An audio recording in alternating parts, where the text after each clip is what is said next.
Welcome to the tutorial. So in today's video we're going to focus on explaining local servers. So local server in web development, it simply means server where you're going to host your entire web script or application to work locally on your computer without needing an internet connectivity. So to host a website, a working website, you need to buy a domain name and of course a share hosting package to be able to host your web script so that that particular website can be accessed using the domain name attached to it. So we need local server to be able to run such scripts locally on our computer uh, without buying a web script. So we normally need the local server. Maybe sometime you want to work on a project that does not have a funding source. Maybe you are a student or you're about to learn how to create a website or how to go around checking some specific script and how they work. You don't have the enough money to buy a web hosting yet. Then for that you can use a local server to host such script so that you'll be able to play around with the script that you want to work on. So that's the main reason most people use local servers. So other people might need local server just to maybe even if the project has been funded, which there is money to buy a hosting plan, but you felt like, okay, since you can do everything on local server, let you just use a local server to work on the project, test everything. After working, then you now deploy it to your online cloud server. So for any reason, a lot of people use local servers for a lot of things, and there are various types of them. The most common one that we normally use is Xampp. If you are familiar with web development, you could have come across Xampp somewhere down your research process. So this is the Xampp apachefriend.org slash /download.html. So by visiting these sites, you'll be able to see a different version of the Xampp server that you can download and install it on your computer. By having this set up on your computer, then that means you automatically have a working local server on your PC. So there are some other alternatives. Everybody uses what he felt comfortable using. So but me, I find Xampp very comfortable to use, so I normally use Xampp for all of my projects. So this WAMP server, you can see WAMP server is a Windows web development environment. It allows you to create web application with Apache 2, PHP and MySQL database. Alongside PHP, my admins allow you to manage easily your databases. So this is also the same thing as Xampp. Whatsoever Xampp did, this WAMP is going to do it also. So reverse versa. So whichever one you find comfortable is the one you're going to use. So this WAMP also did it right.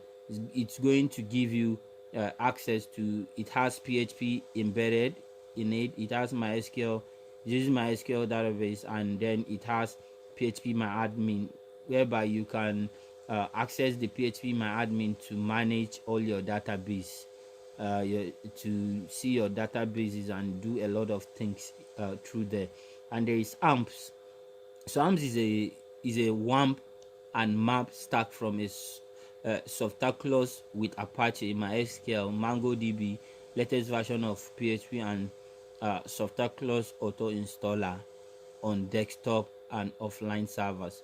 So you can see there are a lot of them, sha. If you want to know more about them, you can just Google the Xampp alternatives, and you are going to come across all these servers. You can download each and every one of them to see how they work, so that you find your suit, and then you can continue with the project. So without much talks, let me go back to the Xampp page, since is the one we're going to be using for almost all our projects. So you can see the Xampp download page.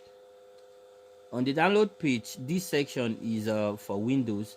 Is because we are visiting this website on the window on a Windows computer. That's why it automatically dictates our platform, and then it puts the Windows version of the Xampp at the very beginning. So if you come down here, you see the version of Xampp for Linux, and then there is Xampp for OS. That's for Apple PC, Mac OS. So since we are using Windows, we just come back here, and you can see there the releases, the versions available: 8.0.30, 8.1.25, and 8.2.12. So the 8.0, the Xampp version 8.0 is running PHP 8.0.30, while version 8.1.25 has PHP 8.1.25, and 8.2.12 is running PHP 8.2.12. So if you're having this version, the PHP that is going to come with this particular version is PHP 8.2.12. So whatever project you are working on, if you know about the PHP version, you know which PHP version that project is needing for the specific project. So if you are using a web script, most of the web script in their documentation, they will tell you that they will tell you the version, the PHP version that that is compatible with the specific script, so that you look for that specific PHP specific Xampp version that will come with that PHP. So the same thing if you are using a web server, a web cloud server that you want to host that specific that particular script. There is a way you can go to your cPanel, and then you change the version of the PHP, so that you will not end up having some kind of weird errors. All right, so if you see the particular version of Xampp that you want to use, you can just go ahead and download it. You just click on the download, and it's going to start downloading the software without any long procedures. So let me go to my download folder, so that I will locate the Xampp and will install it with you guys. This is the one I'm having. I already have this version 8.2.12, which is the latest version that they have, that comes with the PHP 8.2.12. And we can also check that to see uh,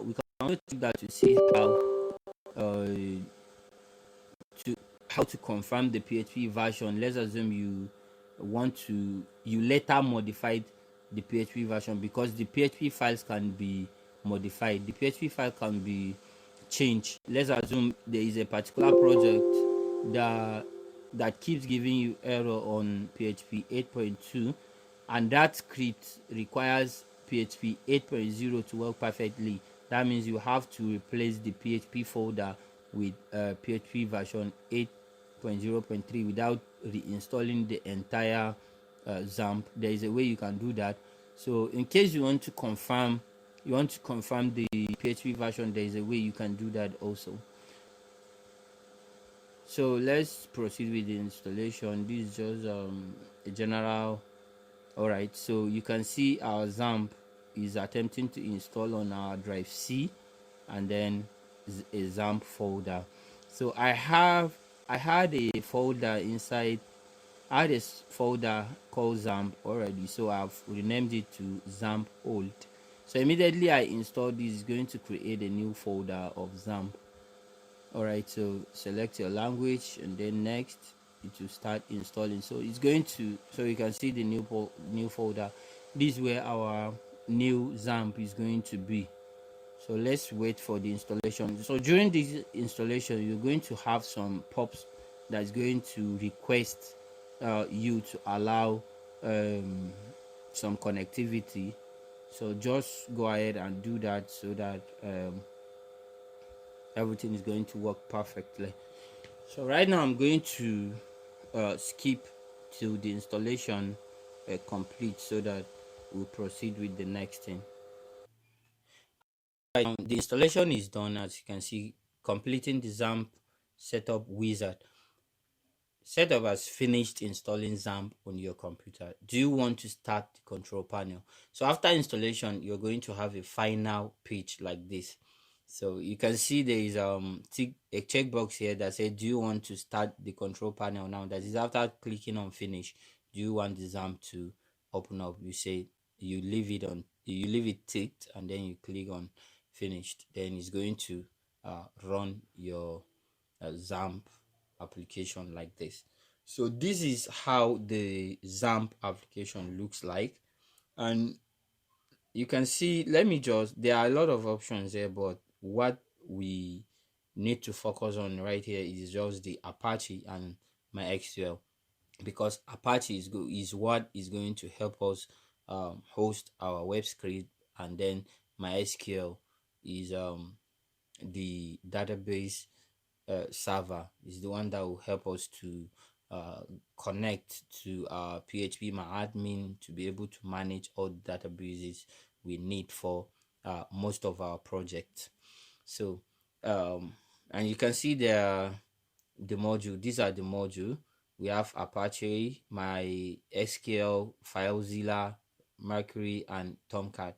So whichever module you want to start, you want to enable, you can just come to the action keys here, the action buttons, which say start. So if you want to work with a web uh, script, we want to do a web development, we need Apache and MySQL. So you kindly come here and then you start the server. You can see the server is starting, and when it shade green, when it shade this light green, was it I don't know what color is that, but if you see something like the PIDs show up and the port where the local server is pointing to show up here, that means your Apache is running properly. And you can see the lock screen here that says status change dictated running. So if it's not running, you're going to have a different error, and this is not going to show this lightish green whatever. So we can now start our MySQL uh, module. Also, you can see that the module is also pointing to a particular port, which means now the server is up and running, guys. So if you have this setup as easy as this, you will be able to work on any web development, because this will be your web dev environment. You can work with your databases, you can work with your web scripts. Is either you are trying it for as a beginner to work on a lot of projects, you can do that without buying a hosting server online. So that uh, but the difference is, there are a lot of differences called the pro and cons of them. So if you want to know more about it, you can just Google them. One of the prominent disadvantage of this local server is that the local server is only you and the people connected to your network locally. That's if you are working in a particular office and all the computers have been connected with each other locally, are the only people that are going to access your project and view them. While if it's on cloud server, you can share the link of that particular project, and other people can view the project also and see them. So that's the difference. Is on cloud server, everybody from any part of the world can view it, while on local server is only you and people on that local network can view the project. So when you have this one up and running, that means you are good to go. So maybe in the next video we're going to um, look for a script, or we're going to install a WordPress script, because that's most of the script that a lot of beginners use, because it uses a front end features. So a lot of people with zero coding knowledge prefer using WordPress to build their website. Maybe if they want to build an e-commerce website, a blog website, school management system, there are a lot of them that you can use WordPress to build them, and we can work on them locally without buying a hosting server online. Understand? So you can learn a lot of things by yourself using a local server. So thank you for watching, guys. Don't forget to like, share. If you like content like this, please may say it in the comment section, so that I know that so that I will know that the video is really making a positive impact on other people, and I will try to bring more and more video relating to the web development series, so that a lot of people will learn and it will make a positivity in their life. Don't forget to smash the subscribe button, share if share the video to anybody that you felt might find it useful to them. See you in the next video.